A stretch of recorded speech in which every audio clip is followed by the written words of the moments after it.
So, ngayon may bisita ang aking mga amo. So, ayan, 'pag may bisita dapat creative ka.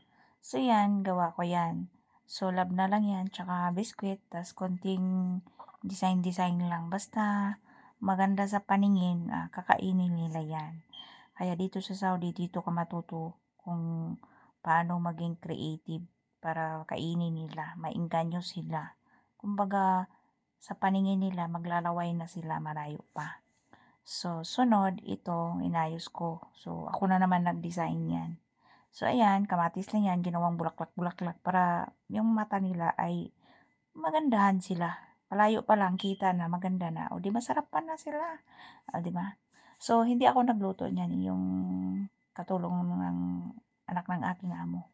So, nag-design lang ako diyan. So, ito ay burger. So, salad yan. Sa lata, sa Arabic. So, ako lang din ang nag-design yan. So, ako ang nagpe-prepared pag may bisita sila.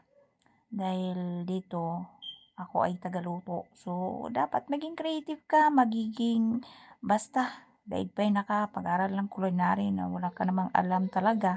So, dito, marami kang matutunan. So, burger lang yan.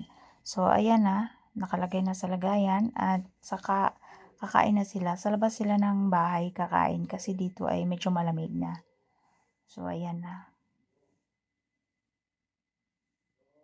Buti naka-video ako guys. So, ayan na ang setup. Sa labas sila kakain.